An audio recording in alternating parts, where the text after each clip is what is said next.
Hello viewers, how are you? I hope that all of you fine and good. Okay?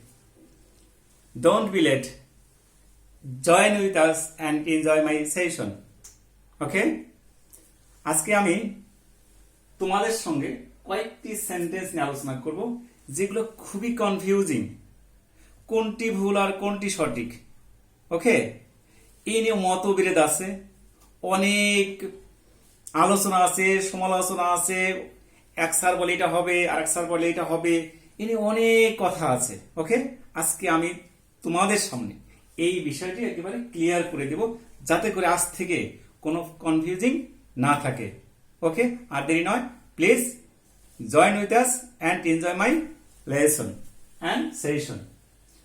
Time and tide, wait অবলিক waits for none. এই সেন্টেন্সটিতে কেউ কেউ বলে যে এখানে wait হবে, কেউ বলে ওয়েটস হবে। আসলে কোনটি সঠিক? আমার কথাই বলি, যখন আমি ছাত্র ছিলাম তখন স্যারদের মাঝে কোনো কোনো স্যার বলছে ওয়েটটা রাইট, আমি অক্সফোর্ড ডিকশনারি অনুসরণ করি, বুঝছিস, ওয়েট রাইট। কেউ বলছে না, আমি ক্যামব্রিজ অনুসরণ করি, ওয়েটস হবে।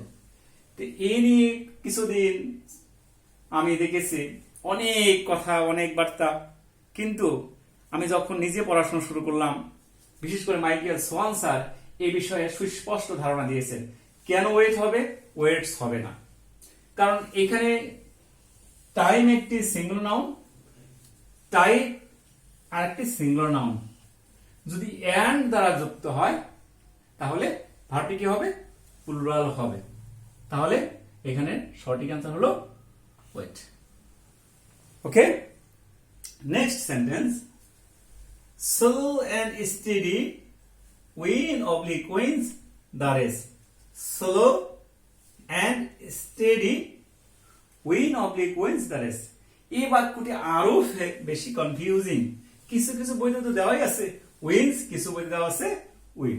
ওকে, এখানেও ঠিক এই নিয়মটি, তবে একটু পার্থক্য হলো স্লো একটি সিঙ্গুলার নাউন, স্টেডি একটি সিঙ্গুলার নাউন, এন্ড দ্বারা যুক্ত হয়েছে, কিন্তু যদি একই উদ্দেশ্য বোঝানো হয়েছে সেটা এখানে কি হবে? ভার্বটি সিঙ্গুলার হবে এবং উইন্স হবে। Next confusing, two and two make four or makes four.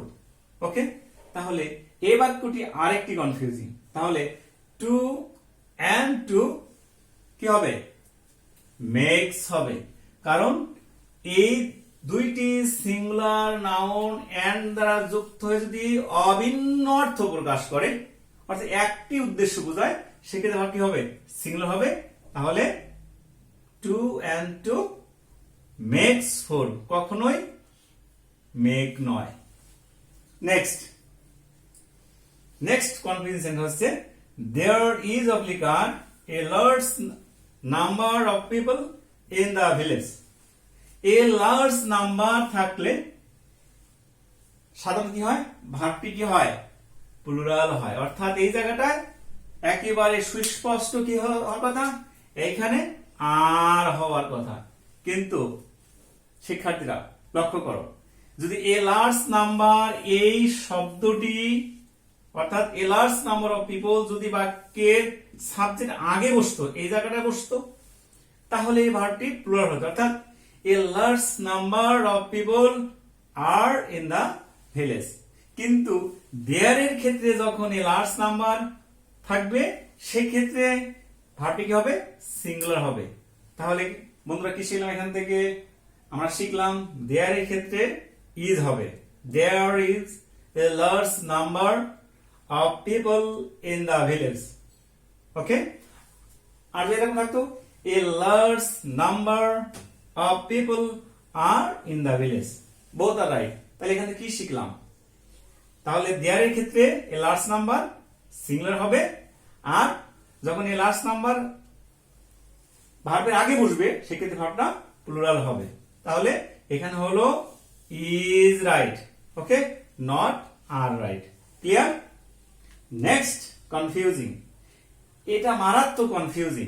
আমি দুটি বাক্য লিখছি এরকম, 10% of water here is oblique are polluted.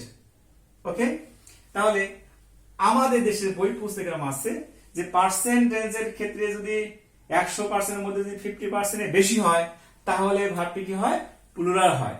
আর যদি 50% নিচে হয় সেক্ষেত্রে ভার্বটি কি হয়, সিঙ্গুলার হয়। একেবারে ভ্রান্ত, একেবারে ভুল। এখানে মনে রাখা সহজ হলো যে পার্সেন্টেজ ক্ষেত্রে এই পার্সেন্টেজ অনুসারে কোনো ভার্ব নির্বাচন করা যাবে না, হবে না, হওয়ার সুযোগ নাই। সেক্ষেত্রে কি হবে, এই অফ এর পরে কি আছে, অফ এর পরে নাউনটি তোমাকে লক্ষ্য করতে হবে। তাহলে 10% অফ ওয়াটার, ওয়াটারটাকে আনকাউন্টেবল অথবা যদি বলি সিঙ্গুলার, তাহলে এই ক্ষেত্রে ভার্বটি হবে ইজ। তাহলে কি দাঁড়াচ্ছে, 10% of water here is polluted। Clear? Next হলো এই বাক্যটি যদি এরকম থাকে 10% of apples, 10% of apples here are rotten।